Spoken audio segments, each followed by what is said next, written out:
Hey everybody, this is David, and today I am going to be reviewing Arrow Season 3, Episode 1. I forgot what the title was.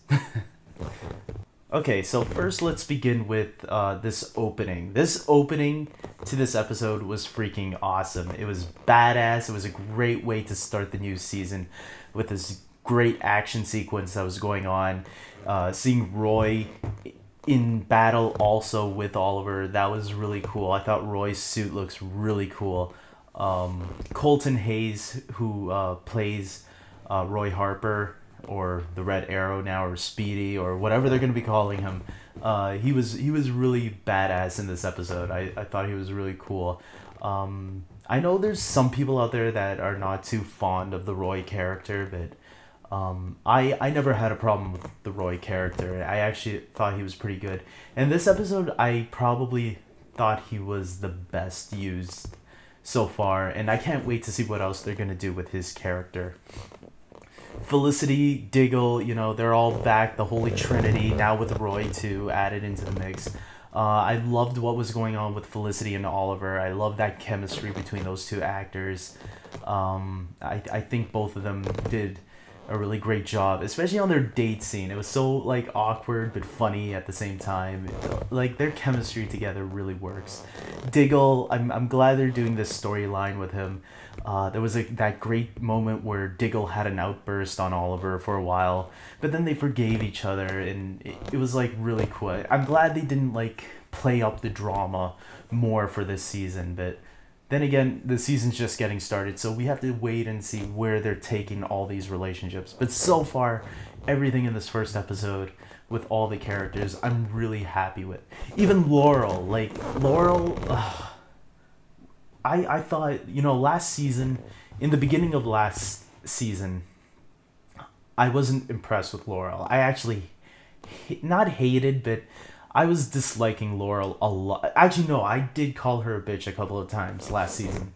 And it was only the second half of the season where I started noticing a little bit of change with the character, where she started improving a little bit more.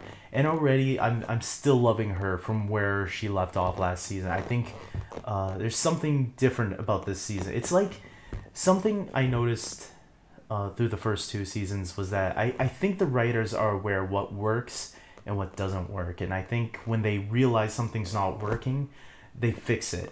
And I feel like that's what they are doing here again with season 3. And I feel like season 3 is an even better improvement over season 2. Something that I've always said about season 1 and 2, to give you a little bit of background about what I think about them. Season 1 to me is like Batman Begins. It was a great start to a series. And then season 2 to me was like The Dark Knight. Well, here we go, because in the Dark Knight trilogy, The Dark Knight is the best of the trilogy, right? That's the middle one. Then comes The Dark Knight Rises. But here's the difference. Season 3 to me is already looking like it's going to be The Dark Knight. So what am I going to count as what am I going to say season 2 is now? Dark Knight 2.0 or something? I don't know. But anyways, getting away from the Batman analogy, I loved what they're doing so far, and everything seems like a great improvement. The villain, Count Vertigo, or he's not Count Vertigo, he's a new Vertigo. I forgot the actor's name, but I thought he did a really good job in this episode too. Vertigo, this is a character who's taking on the name Vertigo and using it as his own, and it's kind of giving that idea that, these are just names, that anybody can get this name and use it as their own and be the next Vertigo, or the next, Deathstroke, or the next Arrow. I think it's a cool analogy.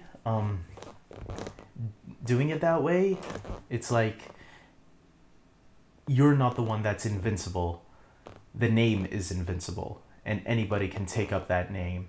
It makes me wonder if they're going to do that to Ra's al Ghul, who they're setting up clearly for this season. I can't wait to see him in action, and it's going to be a lot of fun.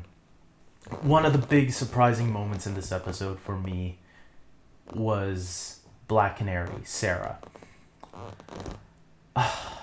I was not expecting that to happen. That's all I'm gonna say about that. If you haven't seen the episode, go check it out.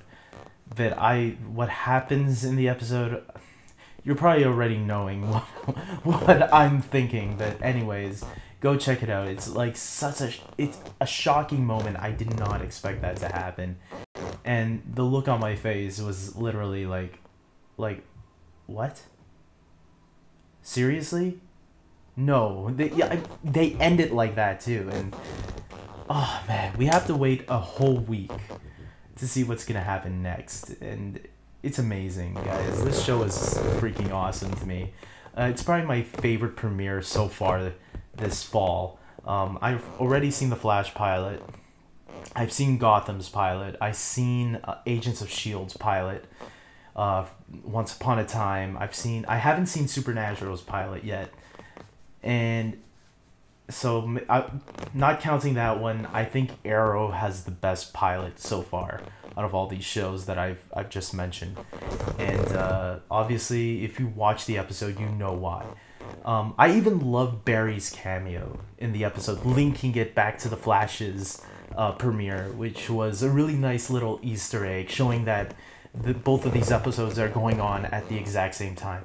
Even though I felt this episode should have been aired first and Flash should have been seen second, but I guess it really doesn't matter as long as you know, okay, it's going on at the same time as that point. That's where Oliver goes to meet Barry, and so that was a nice little Easter egg to connect to. So guys, I think Arrow is on a great path right now. I think I'm loving what they've already set up in this first episode, and I can't wait to see where they're gonna go the rest of the season, because to me, Arrow season 1 was great, season 2 was even better, and season 3 already looks like it's gonna surpass season 2 on every level. Maybe I'm setting myself up for disappointment, but I don't think so, and you know what, I have to give props to Stephen Amell, because the guy, I met the guy twice at Toronto Fan Expo, and the guy is so cool. Like, if you ever get the chance to meet Stephen Amell, I totally recommend it, because he's so down to earth and so cool that, like, the dude is badass. Just go meet him, okay? If you ever get that chance. And this, he does such a great job as Oliver, and especially in this episode, you can totally see the guy is so chill of what he's doing, and he's so into the character that, like, he is Oliver Queen right now to me.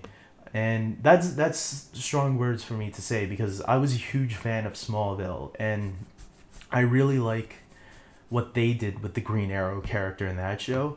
But to me, like, Stephen Amell totally won me over in season 1. But this really solidifies the deal. This season 2 solidified the deal, but you know what I'm trying to say. Stephen Amell is just freaking awesome as his character. So guys, season 3, I'm loving it so far. What do you guys think of it? Let me know. Subscribe to my channel, like this video, and you're gonna see a lot more Arrow reviews from me for sure, and The Flash and Gotham. So yeah, okay, until next time.